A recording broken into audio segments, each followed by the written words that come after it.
নমস্কার, আপনারা দেখছেন এশিয়ান টাইমস। আমি অর্পিতা। আসছে বিস্তারিত খবরে।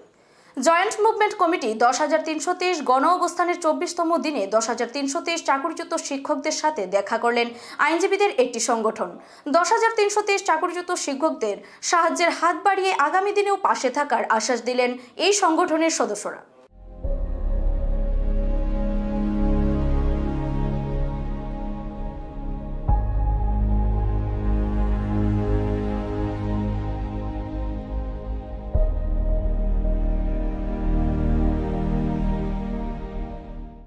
এক সদস্য বলেন, গণ অবস্থানে মহিলা থাকা সত্ত্বেও কোনো মহিলা কনস্টেবল নিয়োগ করা হয়নি।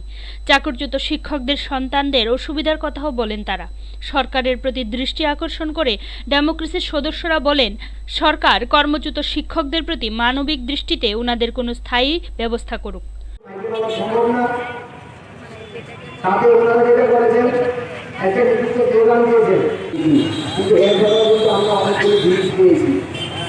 আমি বলবো না আপনারা কোনো নির্দিষ্ট অঞ্চল, আমি বলবো ওরা দুষ্কৃতিকারী।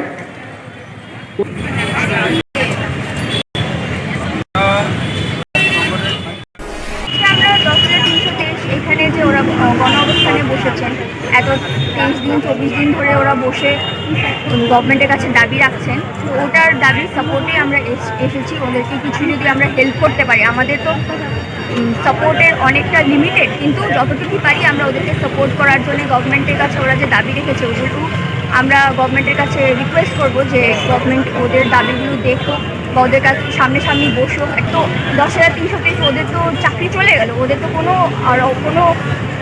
বিজনেস বা কোনো কিছুই নেই। ওদের বাচ্চা আছে, ছেলে মেয়েরা এসে এখানে বসেছে, ওরাও দাবি করছে যে ওনাদের মা বাবা না কিছু করলে ওদের তো ফিউচারটা পুরো অন্ধকার।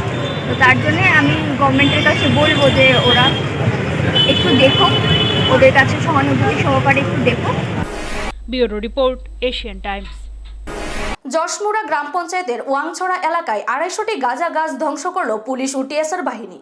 জানা যায়, বিলোনিয়া মহকুমার অন্তর্গত রাজনগর বিধানসভার কেন্দ্রে যশমুড়া গ্রাম পঞ্চায়েতের ওয়াংছড়া এলাকা থেকে গোপন খবরের ভিত্তিতে 250টি গাঁজা গাছ কেটে ধ্বংস করল পুলিশ।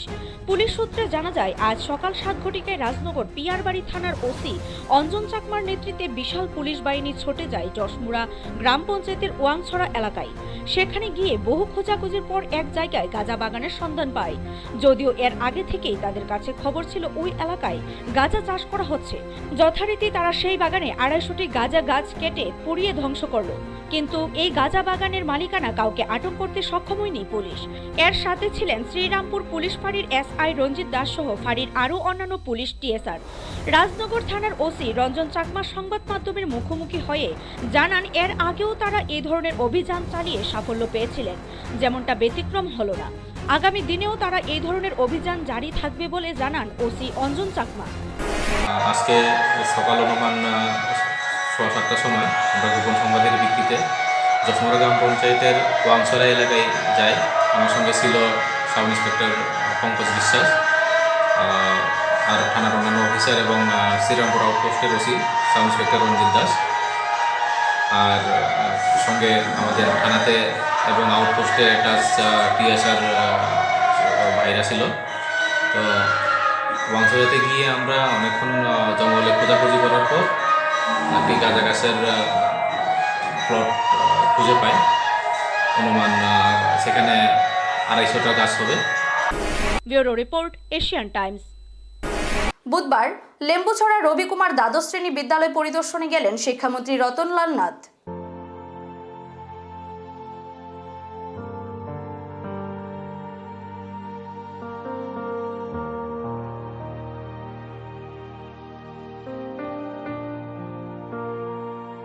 শিক্ষামন্ত্রী বলেন, করোনাকালীন পরিস্থিতিতে রাজ্যের শিক্ষা ব্যবস্থার ব্যাপক ক্ষতি হয়েছে। মাধ্যমিক ও উচ্চ মাধ্যমিক পরীক্ষা এগিয়ে আসার কারণে দশম ও একাদশ শ্রেণীর ক্লাস শুরু করে দিয়েছে রাজ্য সরকার। শিক্ষামন্ত্রী ক্ষোভ প্রকাশ করে বলেন, ওই দিন বিদ্যালয়ের শিক্ষক শিক্ষিকাদের মধ্যে 7 জন বিনা অনুমতিতে বিদ্যালয়ে অনুপস্থিত। এছাড়াও বিদ্যালয়ের প্রধান শিক্ষিকার বিরুদ্ধে নানা অভিযোগের ভিত্তিতে পদক্ষেপ গ্রহণ করবে শিক্ষা দপ্তর। খুব সম্ভব 7 ডিসেম্বর আর 28 তারিখে খুলে দিয়েছে 9 এবং 11। এটার উদ্দেশ্য হলো ডিউ টু কোভিড সারা রাজ্যের শিক্ষা ব্যবস্থায় ব্যাপক একটা ক্ষতি হয়েছে ছাত্রছাত্রীদের। এই জন্য আমরা উদ্বিগ্ন। আমরা সেই জন্যে, যেহেতু সামনে মাধ্যমিক পরীক্ষা, উচ্চ মাধ্যমিক পরীক্ষা, এই জন্য আমরা ক্লাস 10 এবং 12 খুলে দিয়েছিলাম। Bureau report, Asian Times. বুধবার বক্সনগর আরডি ব্লকের বাগবের গ্রাম পঞ্চায়েতের অধীন সরকারি ন্যায্য মূল্যের দোকানে তালা ঝোলালো এলাকাবাসী। এলাকাবাসীর অভিযোগ, রেশন সামগ্রী এলাকার রেশন ডিলারের কাছ থেকে ন্যায্য মূল্যে ক্রয় করতে পারে না। গত 2 বছর যাবৎ এইভাবে হয়রানির শিকার এলাকার জনগণ।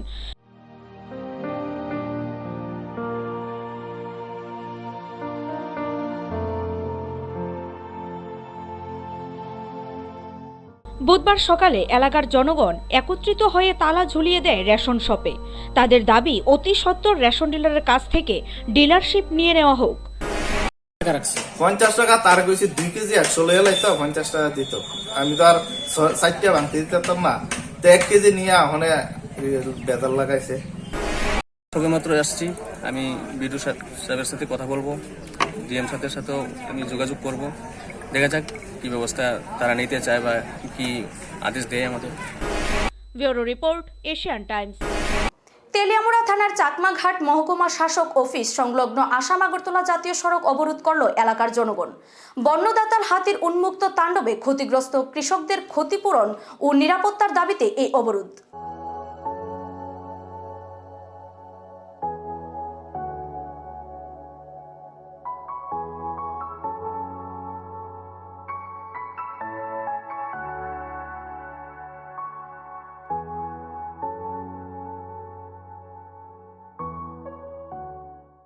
তেলিয়ামুড়া থানাধীন কৃষ্ণপুর, মধ্য কৃষ্ণপুর, উত্তর কৃষ্ণপুর, বড় লুঙ্গা, চাম্পলাই, কপালী বস্তি, চাকমাঘাট সহ বিভিন্ন কৃষিপ্রধান এলাকাগুলোতে বন্যদাতাল হাতির দল প্রতিদিন রাতে তাণ্ডব চালায়।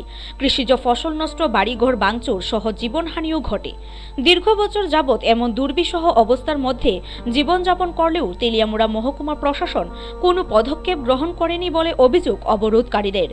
অবশেষে আর কোনো রাস্তা না পেয়ে বুধবার আসাম আগরতলা জাতীয় সড়ক অবরোধে বসে এলাকার জনগণ। অবরোধের খবর পেয়ে ঘটনাস্থলে ছুটে আসে তেলিয়ামুড়া মহকুমা শাসক ভাস্কর ভট্টাচার্য এবং বন আধিকারিক নিরাজ কুমার চঞ্চল সহ বিশাল পুলিশ বাহিনী। পরবর্তী সময়ে অবরোধকারীদের সঙ্গে আলোচনায় জাতীয় সড়ক অবরোধ মুক্ত হয়।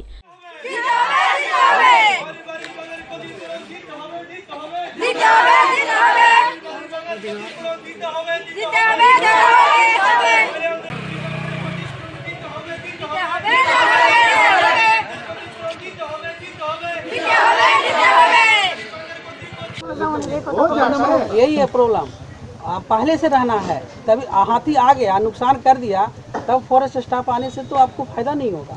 फायदा नहीं होगा तो हाथी तो आने से चला नहीं जाता, आपको नहीं, आप लोग बताओ करना क्या है, हम नोट करते हैं, उस पर आपको हम एक्शन देंगे। Bureau report, Asian Times. ভারতের ছাত্র ফেডারেশন প্রতিষ্ঠার সুবর্ণ জয়ন্তী বৎসর পূর্তি উদযাপন করল ভারতের ছাত্র ফেডারেশন ত্রিপুরা রাজ্য কমিটি। রবীন্দ্র ভবনের সামনে উপস্থিত ছিলেন ফেডারেশনের নেতৃত্ব কর্মীরা।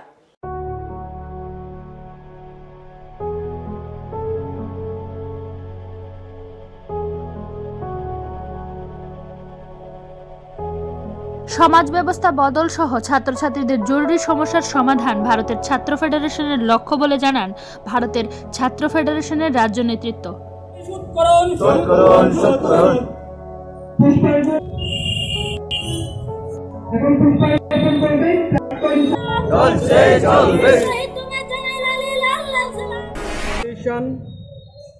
শিক্ষা সংগ্রাম আত্মত্যাগে দেশের সংগঠিত আন্দোলনের গৌরবোজ্জ্বল ধারাকে এগিয়ে নিয়ে যাওয়ার জন্যে